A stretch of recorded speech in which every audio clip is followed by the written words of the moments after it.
जय श्री राम।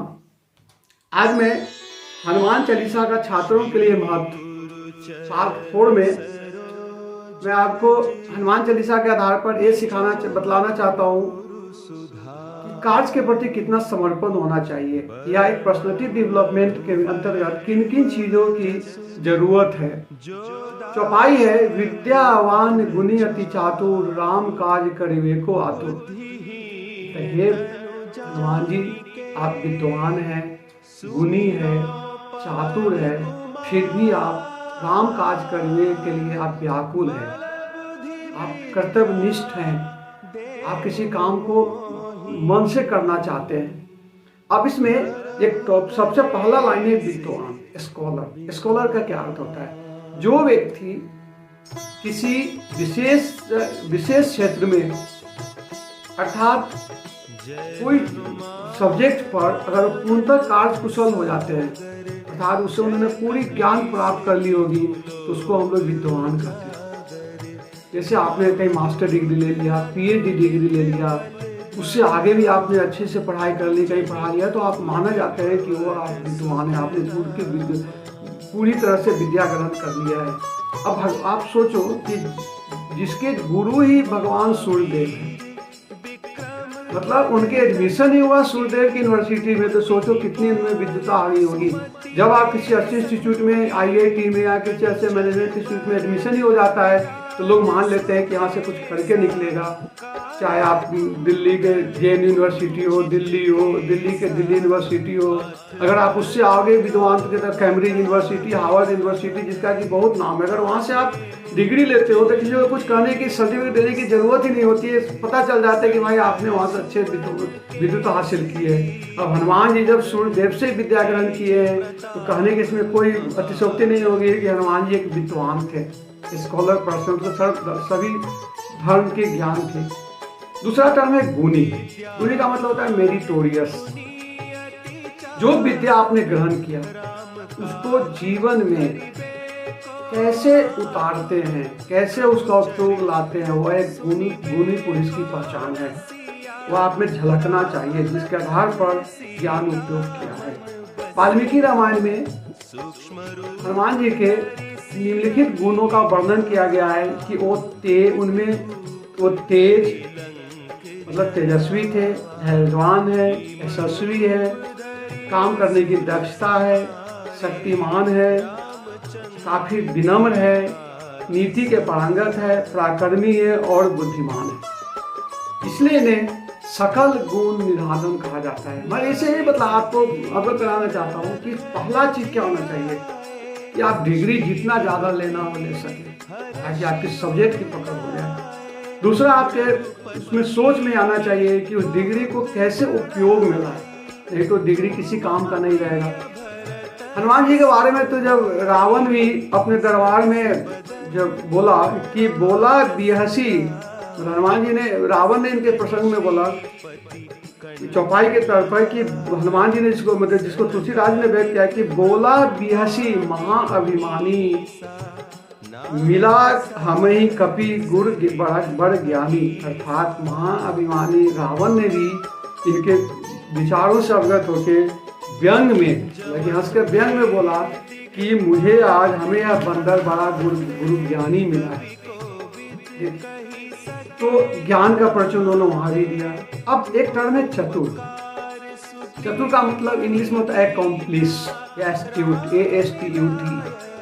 जिसकी बुद्धि प्रखर हो, जो किसी कार्य को सोच समझकर और जल्दी करता हो, तो कार्य के व्यवहार कुशल पूर्वक करता हो, उसको हम चतुर करते हैं। तो गुणी के आधार पर गुण भी आपके पास है, लेकिन यदि चतुराई नहीं है, उस काम को अगर साफ सुथरा से नहीं करते हैं, स्थिति के अनुसार उसको अपने चतुराई से नहीं करते हैं, तब जाके आपका वो भी बेकार हो जाएगा। इसलिए जीवन में आगे बढ़ने के लिए विद्वान भी होना जरूरी है, गुणी भी जरूरी है और चतुराई भी जरूरी है।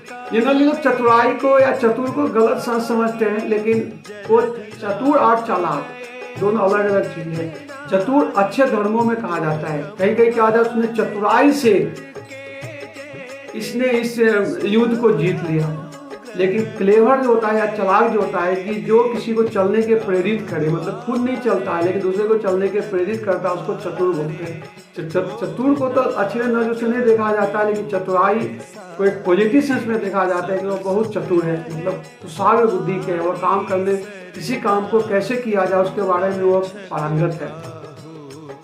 हनुमान जी के जो अंतिम है कि काम का राम काज करवे को आतुर, यह भाव दिखाता है कि काज के प्रति कितनी व्याकुलता है। जब भी आपको कोई टारगेट मिलता हो, हनुमान जी को यदि आप आदर्श बनाते हो, तो मैं एक प्रयास करूंगा कि आप उस काम के प्रति पूर्णतः समर्पित हो जाए। हनुमान जी के बारे में दोनों चीज कहा जाता है कि वो एक स्किल्ड पर्सन थे, मतलब काम को कैसे बुद्धिमत्ता से करना है वो भी जानते थे, और उनका टाइम मैनेजमेंट भी बहुत प्रॉपर था। उन्होंने कहीं समय नहीं गंवाया। टाइम प्रॉपर की बात कहा जाए तो दो जगह उन्होंने बहुत अच्छा किया कि जब जामवंत जी ने उनको पूरी कहानी सुना दी, उनके बारे में वर्णन कर दिया, अब बात हुई कि उनको जाना है, तो बिना कुछ विलंब किए हुए उन्होंने वहां से रवाना हो गए। इसलिए तुलसीदास जी ने बहुत सुंदर ढंग से बोला है कि चलहु हर्षि हिये परि धरि रघुनाथा।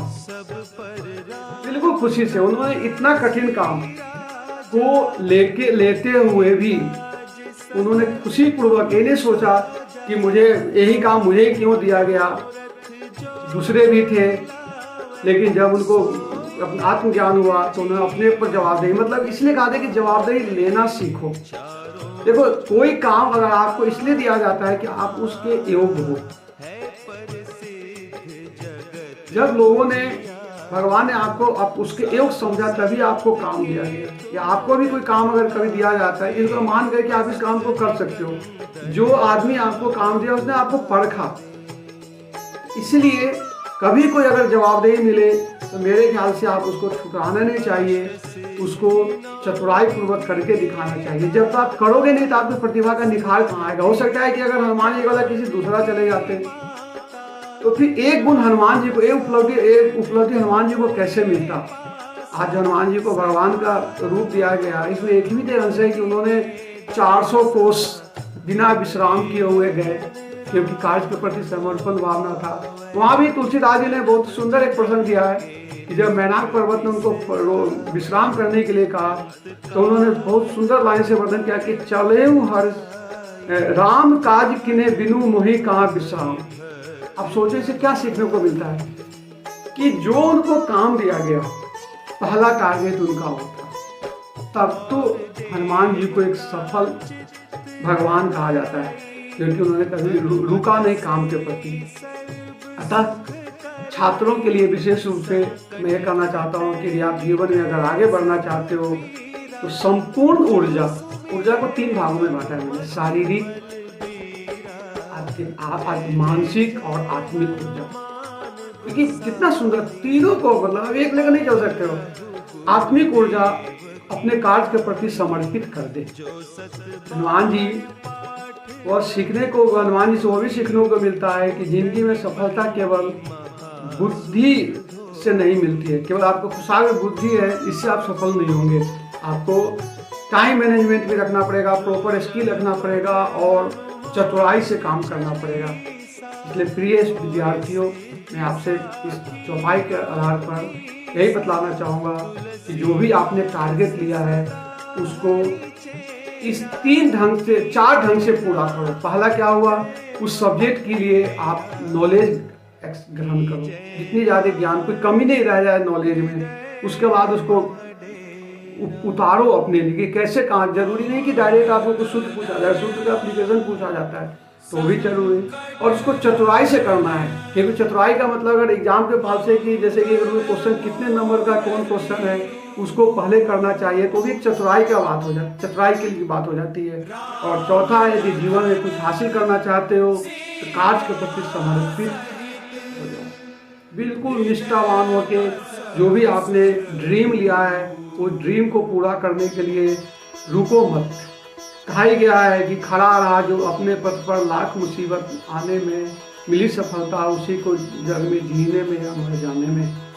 इसलिए इस हनुमान चालीसा के चौपाई से मैं आपको यही आगाह कर रहा हूँ कि लग जाओ अपने टारगेट पर, निष्ठावान होकर तैयारी करो।